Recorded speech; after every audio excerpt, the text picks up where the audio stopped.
শেষমেশ বলে যায় বেশি ভালো ভালো না। তো কিছু মানুষ আছে তারা কথা বলেই যাবে, তারা বলেই যায় এটাই হবে না, ওটাই হবে না, এখন কেন ইচ্ছারা সিনেমা রিলিজ করে না। আরে ভাই, গত 25 বছর ধরে ঈদের বাইরে সিনেমা রিলিজ করে প্রমাণ করতে করতে করতে করতেই 25 বছর পার হয়ে গেছে।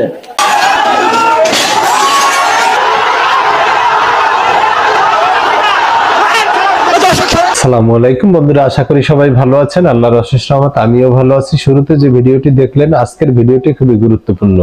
আশা করি শুরু থেকে শেষ পর্যন্ত আমাদের সাথেই থাকবেন। বাংলাদেশের জনপ্রিয় সুপারস্টার শাকিব খান, যার ছবি ছাড়া এই ঈদ বা কোরবানি যেটাই বলেন পূর্ণতাই যেন পায় না, এবং তার ধারে কাছেও অন্য যে ছবিগুলো আছে সেই ছবিগুলো কিন্তু তার ধারে কাছেও ইনকাম বা জনপ্রিয়তায় যেতে পারে না। তার প্রমাণ রেখেছে এবার কোরবানির ঈদেও।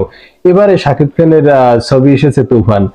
123টি প্রেক্ষাগৃহে মুক্তি পাচ্ছেন একই সাথে তুফান, এবং অন্যান্য আরো যে 4টি ছবি রয়েছে তারা কিন্তু তার ধারে কাছেও হল পায়নি। এক একজন 10টা বা 15টা হল পেলেও শাকিব খান সুপারস্টার, তিনি আবারও প্রমাণ করেছে যে শাকিব খান বাংলাদেশের একজন জনপ্রিয় সুপারস্টার, যার ধারে কাছেও কেউ নেই।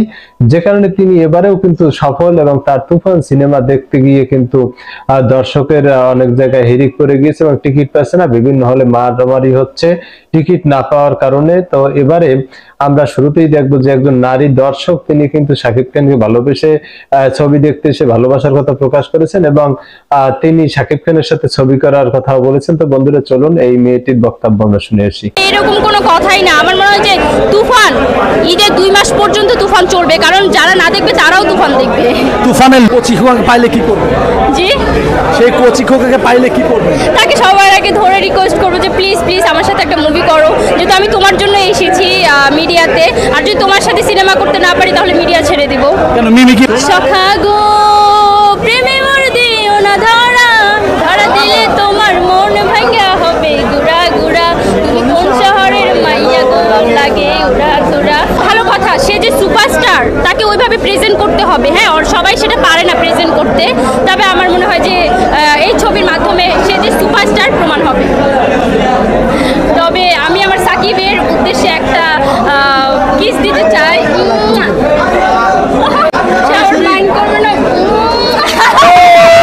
তো বন্ধুরা, এই রকমের একটি মেয়ে না, বাংলাদেশে শাকিব খানের হাজার হাজার ভক্ত, লক্ষ লক্ষ ভক্ত রয়েছেন, এবং হাজার হাজার পাগল ভক্ত এরকমের বলা চলে তাও রয়েছেন। তো এবারে আমরা দেখবো যে জুনায়েদ আহমেদ পলক, বাংলাদেশের একজন মন্ত্রী এবং এমপি, আওয়ামী লীগের একজন বড় নেতা, তিনি এই ছবির বিষয়ে যে কথাগুলো বলেছেন, চলুন আমরা তার মুখ থেকেই শুনে আসি। তো হচ্ছে যে শাকিব খানের আমি অনেক বড় ভক্ত, আপনারা সবাই জানেন সেটা। শাকিব খানের সাথে সাথে একই স্ক্রিনে আমরা চঞ্চল চৌধুরীকে দেখতে পাবো, আমি ওনারও খুব বড় একজন ভক্ত।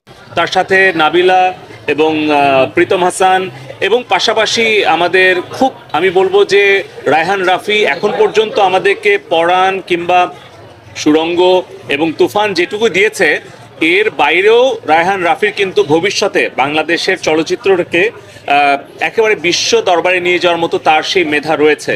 সো এরকম মানে 4-5 জন মেধাবী আর্টিস্ট যখন একটা সিনেমায় একসাথে কাজ করেছে, আমি মনে করি একটা দুর্দান্ত, একটা প্রচণ্ড তুফান শুধু বাংলাদেশের সিনেমা জগতে নয়, সারা বিশ্বের সিনেমা জগৎকে আসলে তোলপাড় করবে, এবং সেই প্রত্যাশা নিয়ে এসেছি। আমার প্রত্যাশাটা অনেক অনেক বেশি তুফানের কাছ থেকে, এবং তুফানের যে 2টো গান আমি শুনেছি, দেখেছি ইউটিউবে, আজকেও আসার সময় শুনতে শুনতে আসছিলাম।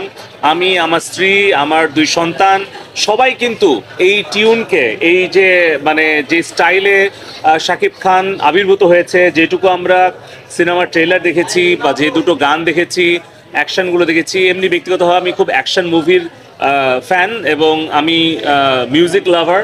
সব কিছু মিলিয়ে আমার প্রত্যাশা তুফান অতীতের সব রেকর্ড ভঙ্গ করে নতুন রেকর্ড সৃষ্টি করবে, এবং সারা বিশ্বের দরবারে বাংলাদেশের চলচ্চিত্রটাকে একটা মর্যাদা আসরে নিয়ে যাবে, এবং আমাদের সুষ্ঠু বিনোদনের একটা জায়গাও তৈরি করবে। আমি গতকালকে থেকে দেখছিলাম যে ঈদের দিন থেকেই যেভাবে সিনেমা হলমুখী বিভিন্ন শ্রেণী পেশা বয়সের মানুষ, এটা আসলে আমাদের খুব আনন্দিত করে।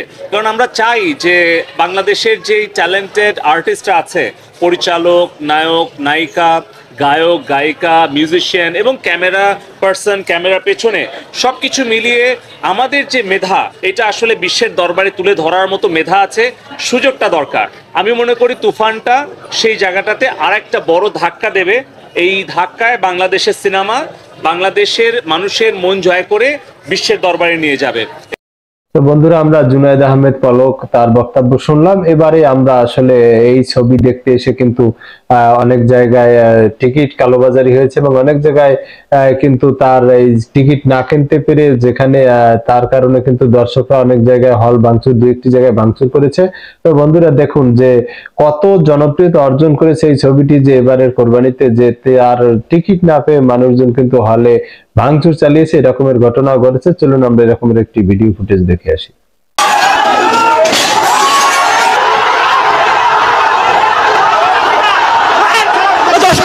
দেখছেন যে এখানে আসলে যারা সিনেমা হল কর্তৃপক্ষ রয়েছে তাদের সাথে কিন্তু একটা এখানে দর্শকরা রয়েছে, দর্শকদের একটা তাণ্ডব চলছে। বর্তমান পরিস্থিতি সেটা সামাল দেওয়ার কিন্তু কোনো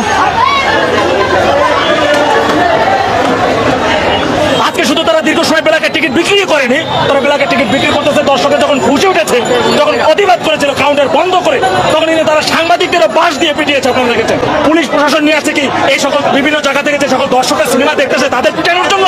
বাংলা সিনেমা তো ধস নামাই দিচ্ছে সমস্ত কিছু অসাধু হল ব্যবসায়ীরা। তারা দিনে দুপুরে দুর্নীতি করে, চুরি করে, পাটপাড়ি করে, কিন্তু আবার বড় গলায় প্রথম তুফান সিনেমা দেখার জন্য আসলাম আজকে। তো এখন আমি 2 ঘন্টা ধরে দাঁড়াইছিলাম টিকিটের জন্য, বাট আমি টিকিট পাই নাই। তো বন্ধুরা বুঝতে পারছেন যে শাকিব খান কত জনপ্রিয় এবং কতটা জনপ্রিয় হলে তার টিকিট পর্যন্ত কালোবাজারি হচ্ছে বর্তমানে, এবং সর্বোচ্চ দেখা যাচ্ছে যে 123টির মতো প্রেক্ষাগৃহে কিন্তু তার ছবিটি একই সাথে চলছে।